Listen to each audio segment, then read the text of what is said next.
Sehat, Bu. Nah, Ibu akan mengecek presensi. Coba lihat di sekeliling kalian. Apakah ada teman kalian yang tidak berhadir hari ini? Ada, Bu. Siapa? Nurul Aspia, Bu. Kenapa Nurul? Sakit, Bu. Sakit. Ada lagi? Ada Bu Hasnil. Kenapa Hasnil? Pergi ke ULL Bu. Ngapain dia keliling? Atau juga Bu tadi saya lihat dia duduk situ. Oh, semoga Nurul diberi kesehatan dan semoga Hasnil diberi hidayah ya supaya dia kembali berhadir di kelas. Nah, sebelum Ibu masuk ke pembelajaran, alangkah baiknya kita berdoa terlebih dahulu supaya pembelajaran kita hari ini diberi keberkahan oleh Allah Subhanahu wa taala. Tolong Nizam pimpin doanya. Bismillahirrahmanirrahim. Rabbi israh li sadri wa yassir li amri wahlul 'uqdatam min lisani yafqahu qawli. Rabbi zidni ilman warzuqni fahman Raditu billahi rabba wa bil islami dina wa bil muhammadin nabiyya wa rasulah. Amin. Nah, anak-anak, hari ini kita akan belajar mengenai teks berita.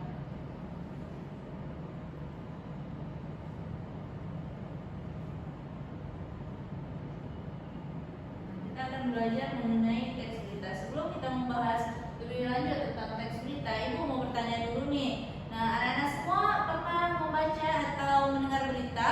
Pernah, Bu, Di mana saja kalian biasanya menemukan teks berita?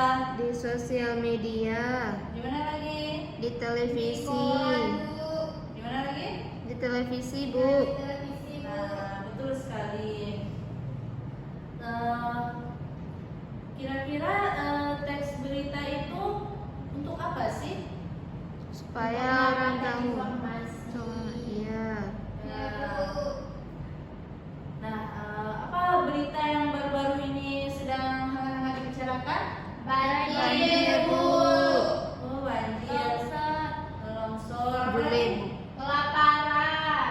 Nah, betul sekali. Nah, hari ini kita akan belajar tentang teks berita. Kita akan belajar tentang pengertiannya, tujuan, struktur, serta unsur-unsur dari teks berita. Yang pertama kita akan membahas tentang pengertian dari teks berita. Nah, teks berita adalah teks yang berisi informasi aktual dan faktual mengenai peristiwa yang terjadi. Nah, teks dari pengertian ini kan ada dua kata kunci, yaitu yang pertama ada aktual dan faktual. Ada yang tahu apa itu aktual dan faktual? Enggak Bu. Nah, aktual itu artinya informasi yang disampaikan itu sedang hangat dibicarakan, yaitu peristiwanya sedang terjadi, baru terjadi, atau yang relevan dengan kondisi saat ini. Seperti yang kalian bilang tadi, yang sedang hangat dibicarakan yaitu tentang berita banjir yang terjadi di Aceh. Yang kedua ada faktual. Nah, teks berita itu harus berisi informasi peristiwanya yang berdasarkan fakta, harus ada bukti nyatanya. Seperti banjir ini kan udah ada emang nyata terjadi, benar? Benar. Jadi teks berita adalah teks yang berisi informasi yang sedang hangat dibicarakan serta sesuai dengan kenyataan yang terjadi di lapangan. Nah, teks berita ini dia bisa kita temui di berbagai media, bisa di media massa seperti di koran, media sosial, bisa di media elektronik seperti di televisi. Selanjutnya ada tujuan dari teks berita. Nah, teks berita tujuan utamanya adalah untuk memberikan informasi terkini kepada masyarakat. Berita itu dia dibuat dan disampaikan kepada masyarakat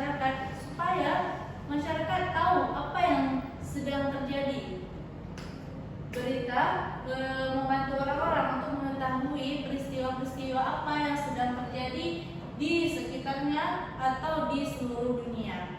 Melalui berita, masyarakat jadi tahu ada apa saja peristiwa-peristiwa penting yang terjadi di luar sana, seperti peristiwa kenaikannya ekonomi, sosial, bencana alam, politik, olahraga, dan sebagainya. Dengan berita, kita kan jadi tahu apa saja yang sedang terjadi di luar sana.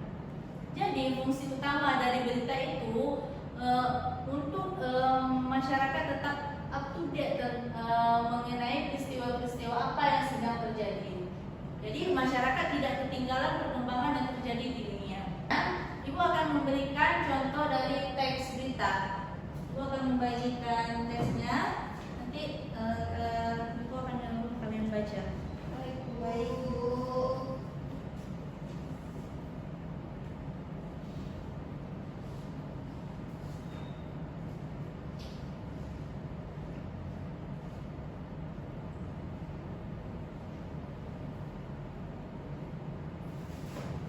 Nah, sudah dapat semua teksnya? Sudah, Bu. Nah, coba dibaca teksnya. Coba mulai dibaca dari Dewi. Pasar rempah dunia terus naik. RI perlu tangkap peluang ekspor. Kompas.com. Pasar herbal dan rempah-rempah kering dunia diprediksikan akan naik terus di masa depan. Hal tersebut membuka peluang yang besar bagi Indonesia.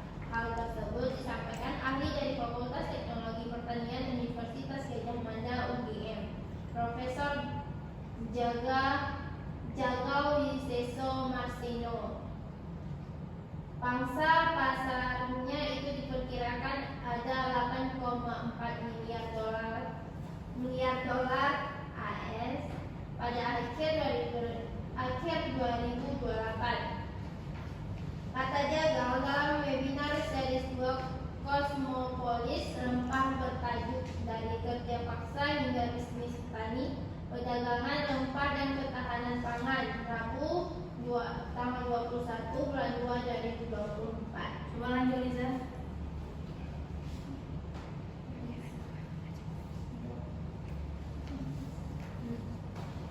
Potensi tersebut dapat ditangkap Indonesia dan sangat menjanjikan bagi komoditas rempah tanah air.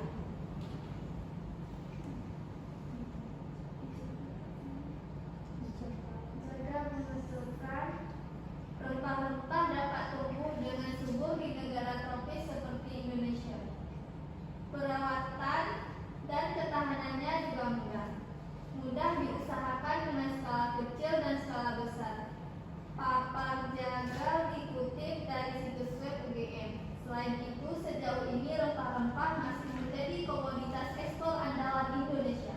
Terbukti dengan tingginya perdagangan lada, cengkeh, pala, hingga kayu manis ke negara-negara Eropa. Coba lanjut yang belakang. Selain rempah-rempah, ahli lain dari Fakultas Teknologi Pertanian UGM, Profesor Supriyadi mengungkapkan ada beberapa jenis hasil pertanian yang memiliki potensi tinggi. Contohnya adalah stinky beans atau kacang-kacangan dengan bau menyengat seperti petai dan jengkol. Tanaman petai dan jengkol tumbuh subur di daerah Jawa Barat, Jawa Tengah, dan Jawa Timur. Supriyadi menyampaikan lahan budidaya petai dan jengkol umumnya dimiliki oleh warga secara mikro dan menyebar, tidak dalam satu lahan yang besar. Nah, itu merupakan salah satu contoh dari teks berita. Nah, di teks berita dia memiliki struktur. Nah, struktur teks berita itu ada 4. Yang pertama ada judul berita. Nah, ketika kita membaca berita, yang pertama kita lihat pasti judulnya. Nah, judul berita itu dikenal dengan istilah headline. Judul berita, merupakan kata kunci yang mewakili keseluruhan dari isi berita. Judul itu harus dibuat semenarik mungkin supaya pembaca ketika melihat judulnya dia tertarik untuk membaca isi dari teks tersebut. Kalau judulnya saya sudah tidak jelas, otomatis pembaca tidak akan lanjut untuk membaca isinya. Judul dari teks ini harus mewakili keseluruhan dari isi berita. Contohnya kayak yang di teks tadi kan judulnya pasar rempah dunia terus naik, jadi perlu tangkap peluang ekspor. Nah, dari judul ini kita sudah tahu kalau teks ini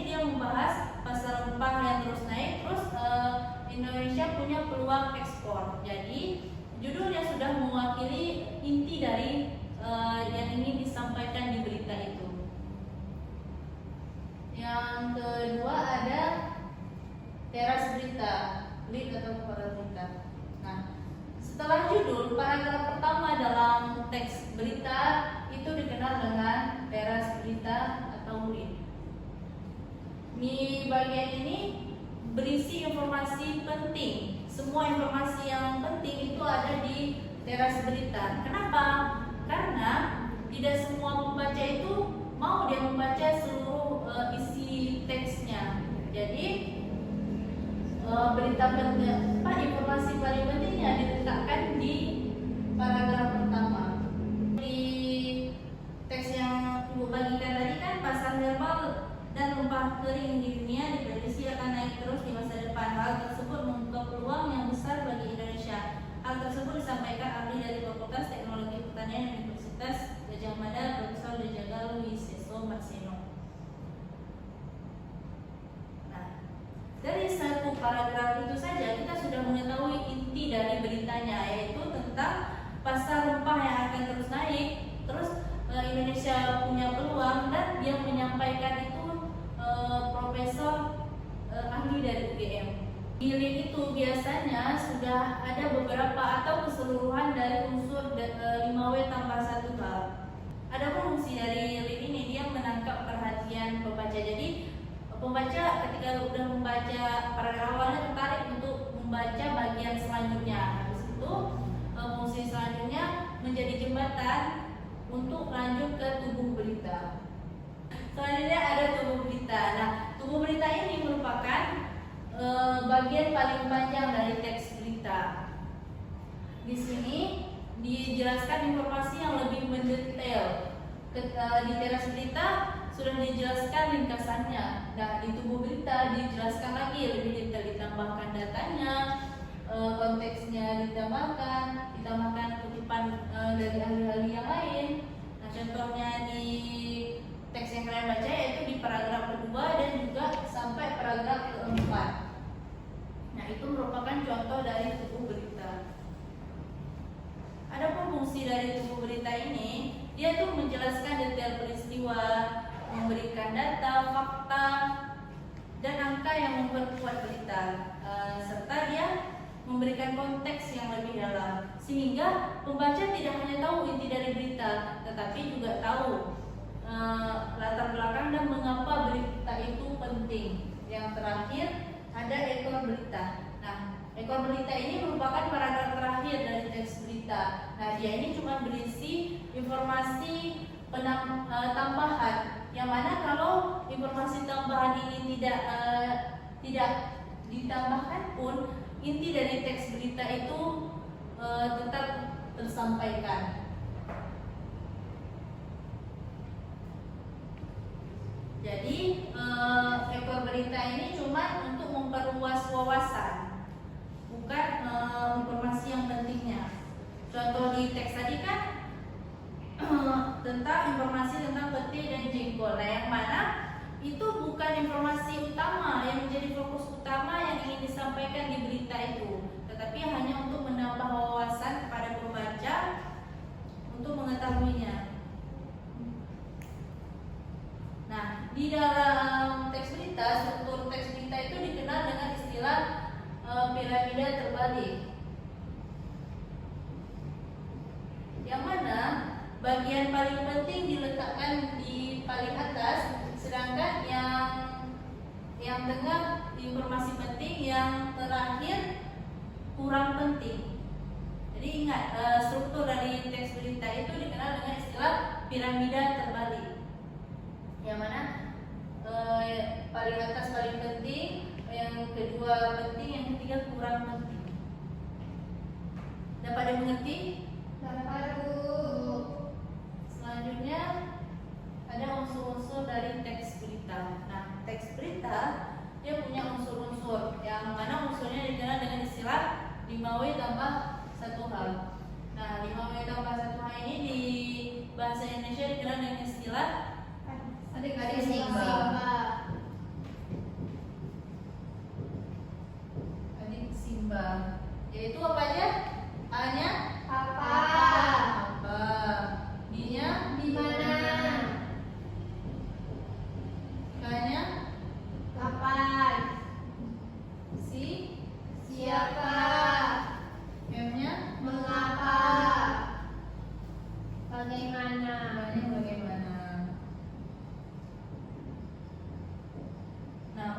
5W+1H ini merupakan formula dasar atau rumus ketika ingin menulis sebuah teks berita. 5W+1H ini dia berisi 6 pertanyaan penting yang harus ada jawabannya di teks berita itu. Nah, Ibu akan jelasin satu persatu. Yang pertama ada unsur apa? Ada unsur what. Nah, unsur ini dia menjawab pertanyaan apa yang sedang terjadi, kejadian apa yang sedang diberitakan. Nah, dia merupakan inti dari teks berita. Kenapa? Karena di unsur ini dijelasin kejadiannya apa. Tanpa adanya unsur ini kita tidak tahu dong apa yang diberitakan. Yang kedua ada di mana, dia memberikan informasi tentang di mana terjadinya suatu peristiwa. Nah, dia bisa berupa kota, negara, provinsi, atau lebih spesifiknya jalan mana, gedung mana. Nah, kenapa dia unsur ini penting? Supaya pembaca tahu di mana peristiwa ini terjadi.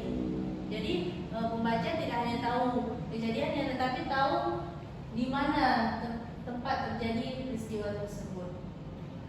Yang ketiga ada when, kapan. Unsur ini dia memberikan informasi mengenai kapan peristiwa itu terjadi. Bisa berupa tanggal, bulan, tahun, dan lain-lainnya. Mengapa unsur ini penting? Jadi pembaca ini tahu, oh kejadian ini pada tanggal sekian, kejadian ini pada bulan sekian. Jadi pembaca jadi tahu berita ini berita yang terbaru. Yang keempat ada siapa. Nah, unsur ini dia menjawab pertanyaan siapa yang terlibat dalam berita tersebut. Nah, dia bisa berupa nama orang, tokoh, organisasi, kelompok masyarakat, lembaga, dan lain-lainnya. Mengapa unsur ini penting? Supaya orang-orang pembaca tahu siapa saja pihak yang terlibat di dalam peristiwa tersebut. Yang kelima ada mengapa. Mengapa bisa peristiwa itu terjadi? Unsur ini penting untuk memberikan informasi tentang latar belakang terjadinya suatu peristiwa itu. Jadi pembaca tidak hanya tahu kejadiannya, tetapi juga tahu penyebab dari kejadiannya. Yang terakhir ada bagaimana atau nah, unsur ini dia menjelaskan proses terjadinya peristiwa, di mana proses kejadiannya, kronologinya. Nah, itu dijelaskan di bagian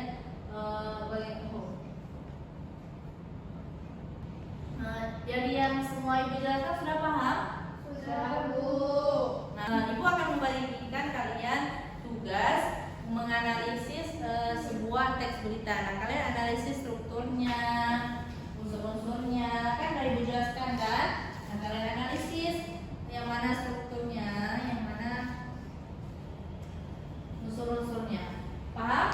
Kalau nggak paham, baca di panduannya. Jika ada yang tidak dimengerti, bisa ditanyakan ke Ibu. Mengerti, Bu. Nanti jawaban kalian kalau udah siap tukar-tukar. Nah, karena Ibu akan periksa saat itu juga. Nanti Ibu akan tampilkan jawaban yang benarnya. Nanti kalian koreksi punya teman kalian, oke? Oke, Bu.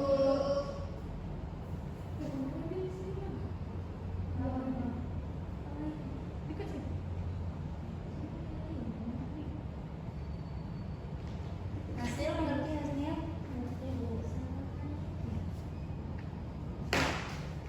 Jika ada yang tidak paham boleh ditanyakan. Paham, Bu.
siap dikoreksi jawaban temannya? Sudah, Bu. Nah, Ibu akan ambil ya.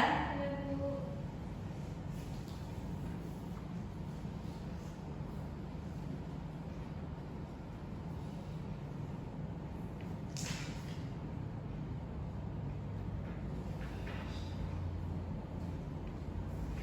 Oke, kalau sudah siap semuanya. Ya, jadi kesimpulan pembelajaran kita hari ini, teks berita adalah teks yang berisi informasi faktual dan aktual mengenai suatu peristiwa.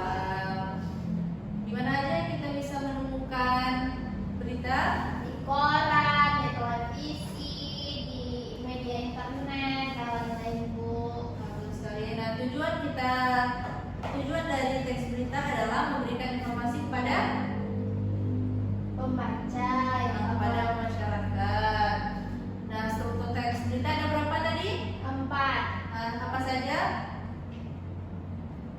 Ada Tweet. judul, ada tweet, terus berita, ada tubuh berita, ada ekor Berita. Nah, selanjutnya ada unsur-unsur dari teks berita. Apa saja unsurnya? Siapa? Siapa, ada apa, Kapan, di mana, mengapa, bagaimana. Nah, betul sekali. Kurasa kalian sudah mengerti. Kita pada pertemuan kita sampai di sini saja. Sekali lagi materinya, minggu depan kita akan membahas tentang gagasan dari teks berita. Dibaca lagi ya. Iya, Nanti akan Bu. Ibu tanya apa yang kalian baca. Sekian. Assalamualaikum warahmatullahi wabarakatuh. Waalaikumsalam warahmatullahi wabarakatuh.